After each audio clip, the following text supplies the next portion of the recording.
まずはウクライナ軍が公開している日々の戦闘の様子から見ておきましょう。こちらはウクライナ南部ザポリージャ州、ロシア軍の鉄道貨物が軍需物資などを運んでいます。これをウクライナ軍ドローンが襲撃。今回の標的となったのは石油の輸送列車です。最低でも3両が大炎上を起こしており、レールなども歪んでいることから、補修が終わるまでは軍事物資の輸送に関しても支障が出るでしょう。続いてもウクライナ軍のドローン攻撃。こちらは光ファイバーを搭載し、妨害電波などの影響を受けずに敵地に奥深くまで侵入してくるパターン。今回公開された映像はその中でも最長距離に当たるかもしれません。ウクライナ側は前線から42キロ先のロシア軍の兵器倉庫を襲撃することに成功したとしています。現在の戦線においては、両軍が妨害電波を出していることが多く、これを回避するために、どちらも光ファイバーを装着、優先方式のドローン攻撃が多用されるようになっています。そしてこちらはロシア軍の対空兵器トールを追いかけるウクライナ軍のドローン。突撃するタイプではなく爆発物を投下してロシア軍の車両を攻撃しています。残念ながら致命傷とはならなかったようです。続いてはフランスからウクライナに供与された AASM ミサイルの攻撃。もともとは航空用爆弾ですが、改良キットを施すことにより精密誘導攻撃が可能となっています。こちらはロシア南部ベルゴロド州のロシア軍施設への攻撃でした。一方でロシア側はウクライナの首都キーウに対する無差別攻撃を繰り返しています。ロシアは遠距離攻撃用に大型の突撃用ドローン、シャヘドの量産を進めています。今回の攻撃では大型ドローンが300機近く投入され、それに加えての弾道ミサイル攻撃なども加わることによって首都キーウで多数の死者が発生しました。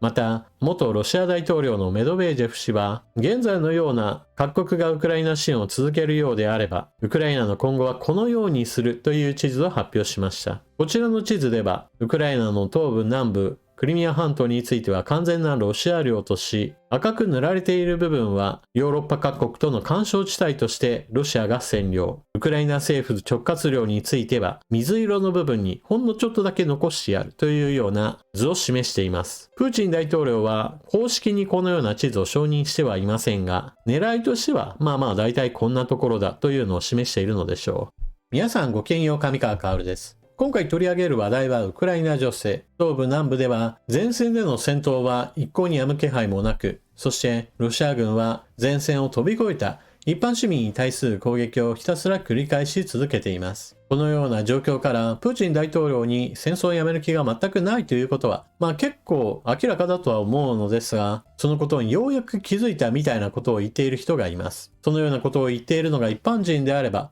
そういった人もいるよなぐらいの話で済むわけですが、アメリカの大統領がそういった話をしているのが、非常に大きな問題です。今回はそうしたトランプ大統領のニュースから見ておきましょう。BBC ニュースより、トランプ氏、プーチン氏は狂ってしまった。ウクライナへの最大規模攻撃受け。トランプ大統領は、ロシアが全面侵攻後最大規模の夜間攻撃をウクライナに仕掛けたことを受け、プーチン大統領の行動が不満だと述べた。ロシアのプーチン大統領に友好的な姿勢を示してきたトランプ氏は、この日、珍しく、プーチン氏を強く非難した。一体全体彼に何があったんだ。彼はたくさんの人を殺していると発言したほか、その後はソーシャルメディアでプーチン氏は全く狂ってしまったと書いた。一方、ゼレンスキー大統領は近頃のロシアによるウクライナ攻撃について、アメリカが沈黙していることがプーチン氏を勢いづけていると主張。ロシアに厳しい制裁を含む強力な圧力をかけるよう求めていた。トランプ氏がプーチン大統領に対して狂ってしまったなどと発言したことから、ロシアの大統領報道官はこのように答えています。産経新聞の記事より、トランプ氏のプーチン氏批判は感情的な反応。タス通信報道。ロシアのペスコフ大統領報道官は、プーチン大統領を完全に狂ってしまったなどと非難されたことについて、感情的な反応だと指摘した。ペスコフ氏は、ウクライナ和平交渉が進行する現在が重大な瞬間であり、すべての人に感情の過負荷や感情的な反応があると指摘。我々はあらゆる反応を注意深く見ている。同時に、プーチン大統領は、ロシアの安全を確保するために必要な決定を下していると主張した。一方、ロシア軍による大規模な首都攻撃に対して、ドイツのメルツ首相はこのような話をしています。共同通信の記事。ドイツ、ロシア領攻撃を容認。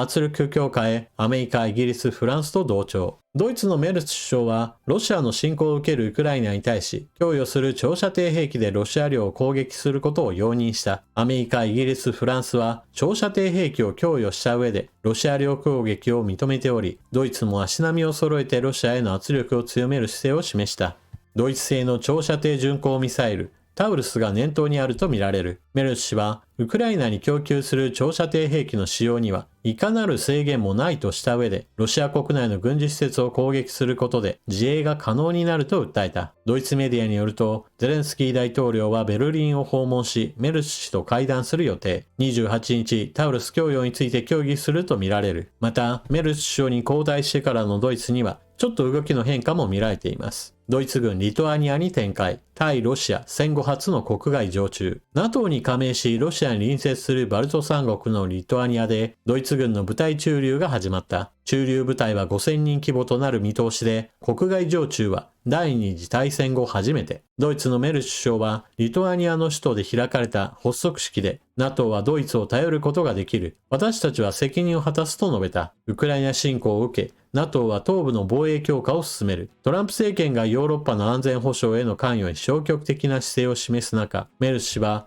ヨーロッパの安保強化や自国の防衛増強を最優先事項に掲げている。メルツ氏は発足式で、第二次大戦中にナチスドイツの侵攻を受けたリトアニアが部隊常駐を受け入れたことに謝意を示した上で、ドイツ軍にとって新たな時代に向けた一歩だと述べた。リトアニアはロシアの飛び地カリーニングラードやロシアの同盟国ベラルーシに接している。トランプ大統領はプーチン大統領に対して狂ってしまったという表現を行っていますが、これは分析としては正しくはありません。そもそもプーチン大統領が2014年にクリミアを強奪したあたりから始まっており、さらには2022年にはウクライナを本格的に攻め滅ぼしてやろうと全面侵攻が始まりました。彼は狂っているわけではなく、もう狙いとしてウクライナを潰したいという思いがあるのでしょう。それは彼なりの考え方であり、狂っているとはちょっと違うものです。そのことを理解することができないトランプ大統領はいい加減気づいてほしいものです。また、今回狂ってしまったとまで表現しておきながら、未だにロシアに対する追加の制裁は発表されていません。全世界相手にトランプ関税を次々と発動もしくは発表を行って世界中を混乱させようとすることに関してはものすごい積極的なのにもかかわらず、ロシアに対しては検討するばかりで全く何もしないというのは明らかにロシア寄りの行動、考え方があることが批判されても仕方ないでしょう。また、ウクライナ側に対しては新規の軍事支援を全く行っておらず、これによってロシア支援も実現してしまっています。口だけの批判というのは何の意味もありません。このことを理解するには、日本政府が日々行っている移管法が何の意味もないということを引き合いとして出すのに良いでしょう。例えば中国が何か悪さしているなという時において、日本政府がこのような事態はとても遺憾ですみたいな話をします。インターネット上ではこうした日本政府の抗議声明が何の意味もない、何の力も持たない、何の影響力も持たないとして移管法といったちょっと蔑む意味で日本政府を批判する声があります。現在のトランプ大統領のプーチン大統領に対する批判も日本政府の移管法と似たようなもので、口で何か言っているだけでそれが何の影響力を持たないという意味では全く同レベルのものでしょう。プーチン大統領にしてみればバイデン政権よりもよっぽど扱いやすい存在として見られているはずです。一方でドイツのメルツ首相は国内に親ロシア派もたくさんいますし、彼自身を支持しない人たちもその他たくさんいます。そうした意味では決して政権基盤は盤石ではありませんし、彼自身にも何かカリスマ性があるわけでもありません。しかし今のところはトランプ大統領の移管法連発に比べればまだずっと仕事をしています。憲法にあたる基本法を改正し、軍縮が続いていてもうボロボロになってしまったドイツ連邦軍の再軍備のために予算をかけて戦える軍隊へと再生しようと取り組んでいます。実際に戦えるようになるまでには5年10年といった非常に長い年月がかかるでしょうが、少なくとも何もしないよりはよっぽどマシです。